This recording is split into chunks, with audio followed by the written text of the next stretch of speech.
Before we begin, if you believe dogs are far more than pets, if you've ever looked into your dog's eyes and felt like there was an entire unspoken world staring back at you, then make sure to subscribe to Dogaholic.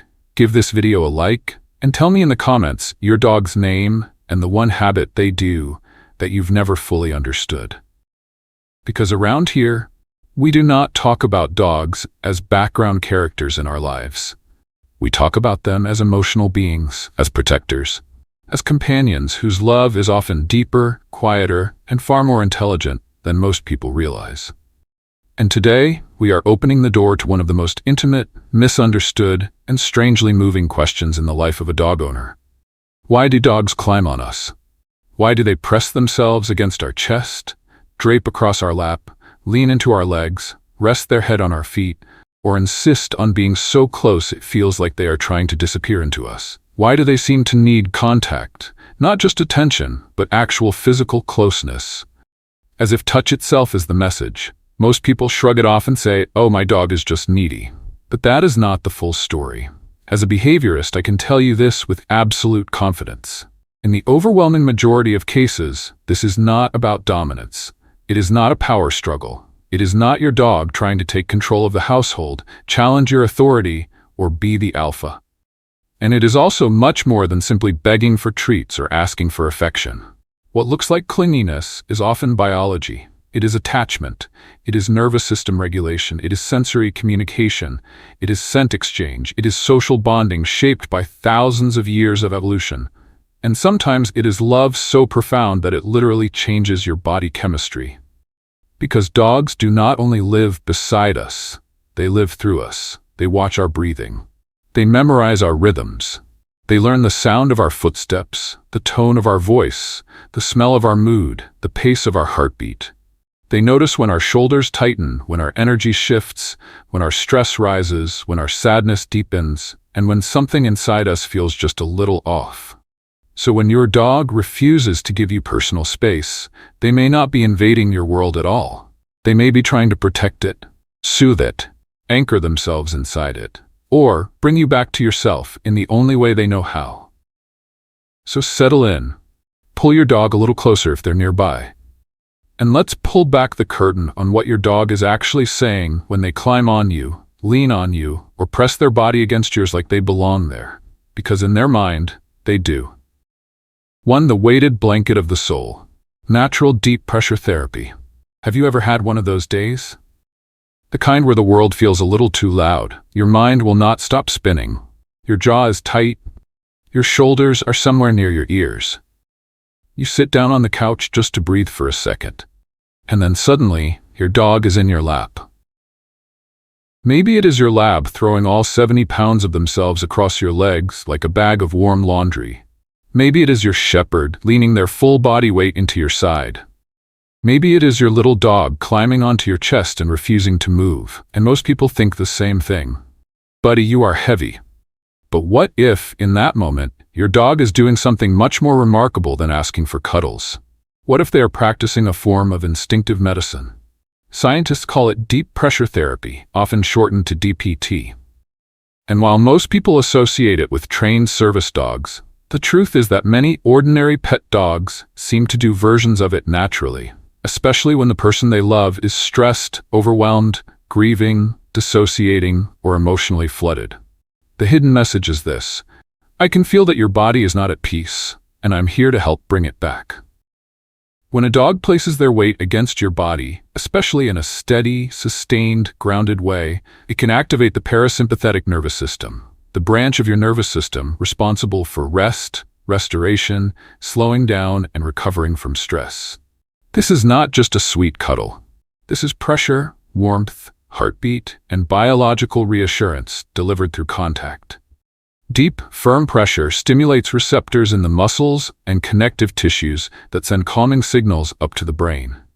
That can help reduce the sense of internal chaos that comes with panic, overload, fear, or emotional distress. Your breathing often deepens. Your heart rate can begin to slow. Your muscles start to release. Cortisol, the stress hormone, can begin to drop. In other words, your dog's body can become a kind of living message to your nervous system that says, you are safe enough to exhale now. And this is the part that people underestimate. Your dog may know you are stressed before you say a word, before you cry, before you admit it, before you even consciously identify what you're feeling, because your dog is not reading your diary. They are reading your body. They notice the change in your scent when adrenaline rises. They notice how your breathing changes when you are anxious. They notice the tension in your muscles, the stillness in your posture, the heaviness in your energy, the tiny shifts in your movement that reveal something is wrong. So sometimes, when your dog suddenly climbs on you, presses into your chest, or lies across your legs without invitation, what they may actually be saying is, you are drifting too far into stress, and I'm trying to hold you here with me.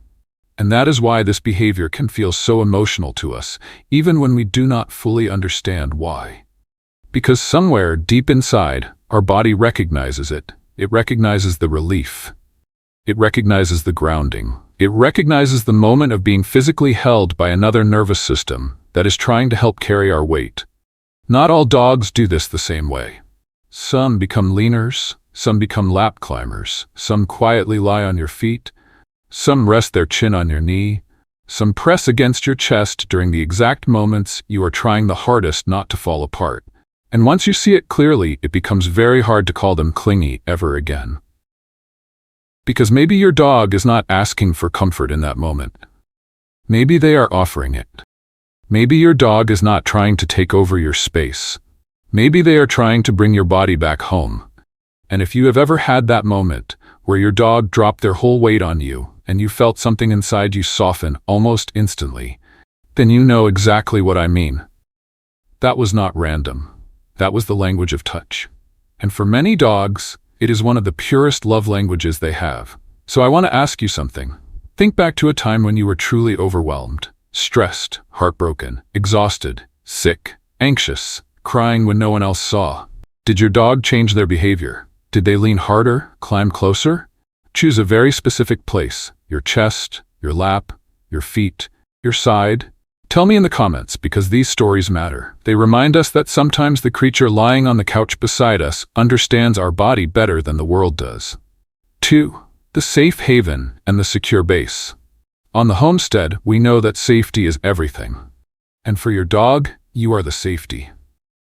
Modern canine attachment research suggests something deeply moving. Dogs form bonds with their humans that closely resemble the attachment bonds human toddlers form with caregivers. That means when a dog is frightened, overwhelmed, or uncertain, they do not just want distance from the scary thing. They want closeness to the person who feels like protection. The hidden message is this: the world feels wrong right now, but you still feel like home. That is why thunderstorms change everything. That is why fireworks turn a confident dog into a trembling shadow.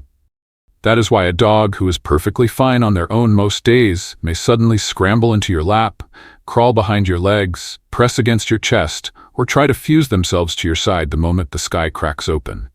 They are not being dramatic. They are not trying to manipulate you. They are trying to regulate their fear through proximity. And fascinatingly, when dogs and humans rest together in a calm state, their physiological rhythms can begin to align. Heart rates can synchronize. Breathing can settle into similar patterns. Emotional calm can pass from one body to another. You become, quite literally, a biological anchor. And there is another layer to this too: oxytocin.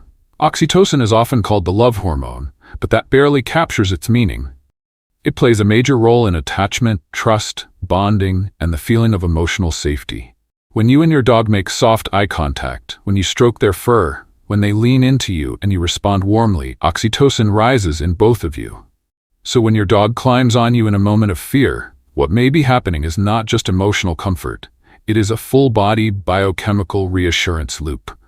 You calm me, I calm you. We stay close, we survive together. That is not weakness. That is attachment at its most beautiful. 3. Scent marking, signing the lease on your heart. Now let's talk about one of the sneakiest reasons dogs press onto us, rub against us, or seem to insist on leaving a physical trace of themselves behind. The hidden message is, you belong with me, and I want the world to smell that. A dog's paws are not just for walking. Between their toes are scent glands that produce subtle chemical signals. These signals help create familiarity and social information in the environment. So when your dog places their paws firmly on your chest, scrubs against your legs, steps all over you, or repeatedly presses their body into your clothing, they may be doing something called social marking. This is often misunderstood. People see it and think the dog is trying to dominate, but in most cases, that interpretation is far too simplistic. Dogs live in a world of scent the way we live in a world of language. Smell is memory. Smell is reassurance. Smell is identity. Smell is social mapping. By putting their scent on you, your dog is reinforcing familiarity and emotional security. They are creating a kind of scent bubble that says, "This is my person. This is my safe place. This relationship is part of my world." It lowers anxiety. It strengthens bond memory. It makes the social environment feel more predictable. So yes, in a very real sense, you may be walking around wearing your dog's emotional signature. And honestly, that's kind of beautiful. 4. The diagnostic biosensor. Can they smell a secret? This next part is where science starts to feel almost supernatural. A dog's sense of smell is so advanced that they can detect incredibly small chemical changes in the human body through breath, sweat, skin, and bodily emissions we do not even realize are happening. The hidden message here is, something inside you has changed, and I need to understand it. Dogs have been documented detecting shifts associated with stress, hormonal fluctuations, blood sugar changes, seizures, infections, and certain diseases. They can respond to volatile organic compounds, tiny chemical signatures that change when something in the body changes. So if your dog suddenly becomes intensely focused on one specific area of your body, your neck, your side, your chest, your hand, your breath, and they keep sniffing, pawing, pressing, or climbing onto you in a way that feels unusually targeted, do not dismiss it too quickly. No, not every odd sniff is a medical warning. But sometimes your dog is reacting to a change you cannot yet perceive. They are reading the chemical newsfeed of your body long before your conscious mind catches up. And for many owners, that realization is unforgettable, because it forces you to see your dog differently. Not as a cute little companion who follows you around for snacks, but as a living sensory instrument, an animal so attuned to your body that they may notice subtle distress before you even put words to it. So, if your dog has ever become fixated on one exact spot on your body, or on someone you love, and later there turned out to be a reason, I would genuinely love to hear that story. Because these are the moments that remind us our dogs may be understanding far more than we give them credit for. Number 5. The greeting ritual and the wolf within. Now let's answer another question dog owners know well. Why the face? Why do dogs jump up to reach our chin, lick our mouth, sniff our breath, and greet us with this intense need for closeness the moment we walk through the door? The hidden message is, you're back. The pack is whole again. Tell me everything. To understand this, we have to go back thousands of years. In wolves, returning pack members are often greeted with intense face-focused attention from younger or subordinate animals. It is social, informational, and emotionally charged. Over time, through domestication, fragments of these greeting behaviors remained and changed shape in our dogs. So, when your dog rushes toward your face after you come home, they are not just being overexcited, they are performing a reunion ritual. They are gathering information, they are reestablishing social connection, they are checking your scent, your emotional state, your recent experiences, your energy, your place in the pack dynamic of daily life. Your mouth and nose carry rich scent information, where you have been, what you have eaten, how stressed you are, whether you smell like outside, strangers, food, or something unfamiliar.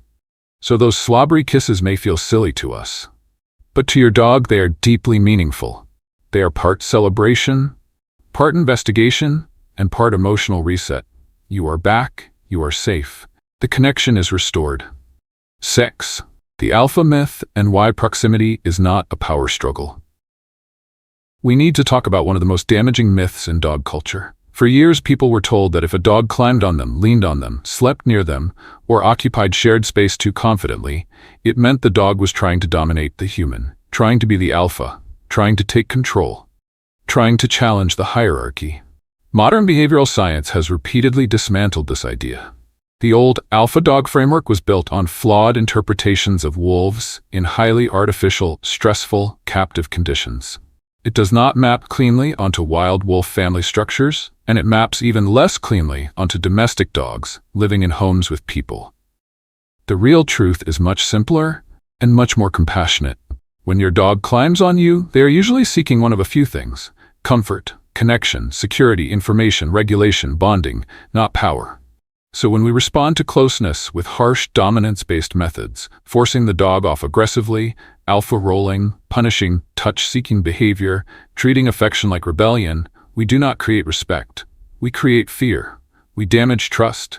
We turn a moment of relational communication into a moment of confusion and stress. And that matters because the dog who climbs on you is often revealing vulnerability, not defiance. They are saying, in the clearest way they know, "I feel safest near you." That is not a threat to your authority.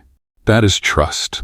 So as the day quiets down, as the evening light softens, as the house settles and your dog finds their way back to your feet, your lap, your chest, or that one exact spot beside you they always choose, I want you to pause and really see what is happening. It is not just a warm body.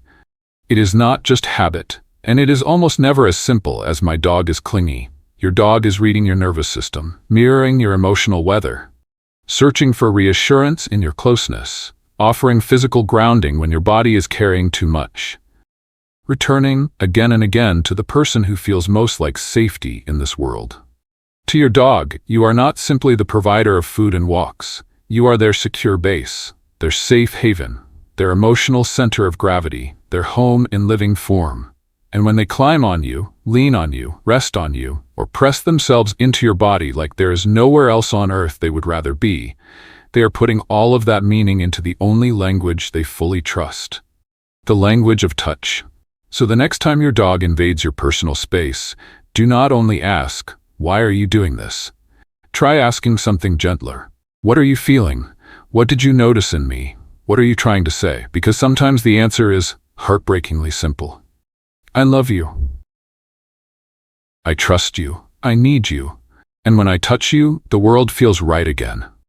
Before you go, if this video helped you understand your dog in a deeper way, subscribe to Dogaholic, give this video a like, and share it with another dog lover who needs to hear this. And now I want to hear from you.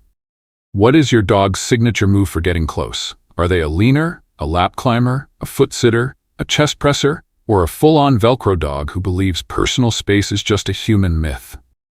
Tell me your dog's name and their sweetest or funniest closeness habit in the comments. I'll be reading every story.